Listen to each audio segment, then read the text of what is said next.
Hey, what's up, everybody? Happy Monday. If you missed last week's Substack, don't worry. We got you covered in less than 5 minutes. All right, last week, we had people moving to the land of cul-de-sacs. Blue Origin took off here in Florida, and the launch pad, well, it turned into a fireball. It was a complete disaster. On top of that, Lou, Florida, they're suing OpenAI.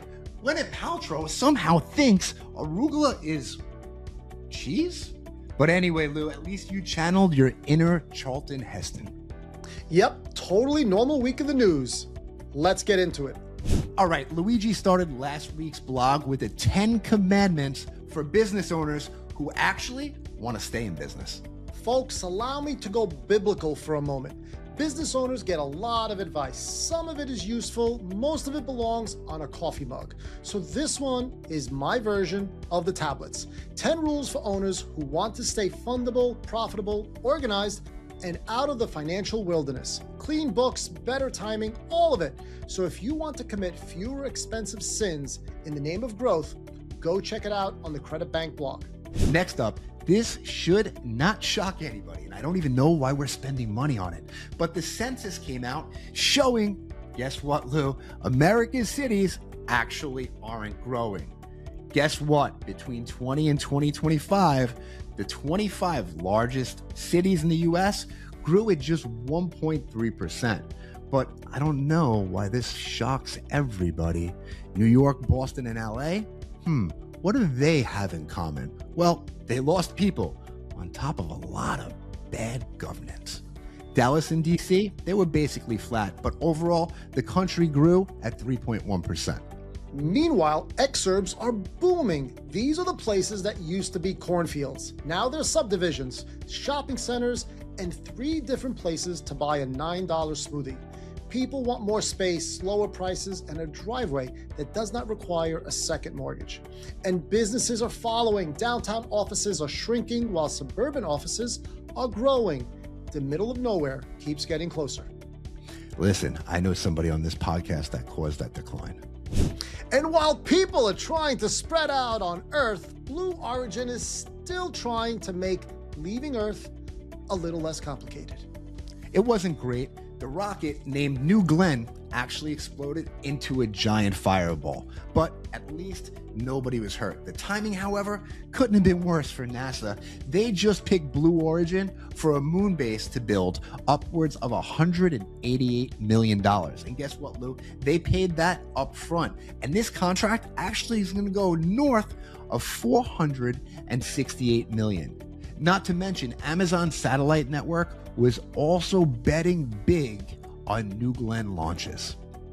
Space is becoming a real business lane, but for now, there are still not enough companies that can actually get things off the planet without creating a calendar problem and a fireball. All right, Florida, my state, the state that I love, is in the news again, and this time it's suing ChatGPT. Sam Altman, he's not really having a good month. Sued by Musk, sued by Florida. All of a sudden, ChatGPT, which was the new kid on the block, the up-and-coming darling, it's getting beaten by Anthropic, who looks like they may even IPO first.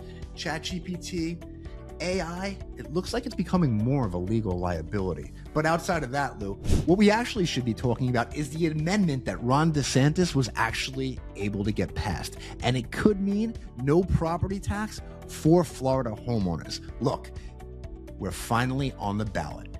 60% of homeowners need to go out and they need to vote in November for no property tax. And if you guys own a home or you don't own a home, I don't care. But if we don't get 60%, guess what? I'm calling fraud, because who wouldn't vote for that? I don't see New York doing that, Lou. And they never will. Over in the Money Minute, Matt covered manufacturing. Yep, looks like activity picked up in May, new orders rose, backlogs grew. Sounds good, but here's the thing. More work does not automatically mean more money. If materials cost more, vendors want payments sooner, inventory has to be brought up front, and customers pay later. Growth can put a real pressure on cash flow. A big order is only good if the business can't afford to deliver it. But the good news is the SBA has actually put in some beneficial new programs for manufacturers. If you're a manufacturer, you're running into this problem, reach out to us. We'll happily walk you through the new benefits to the SBA programs. And finally, some quick hits from around the web. First up, researchers at the University of Florida built underwater antennae that let robots send wireless signals almost half a mile. So yes, the ocean may finally get better Wi-Fi than we do. Lou, I can't even read this one with a straight face. Gwyneth Paltrow is telling people, and you should be really offended by this. Your Nona, she's rolling over in her grave right now, Lou. She's telling people you can make meatballs with arugula. Cut. We can't even talk about this one. Move on. Matt, either culturally Italians are punching way above their weight, or our executive producer loves throwing me an Italian softball pitch every episode. This is crazy. Could you imagine replacing Parmesan cheese with arugula and meatballs? Just a bit odd.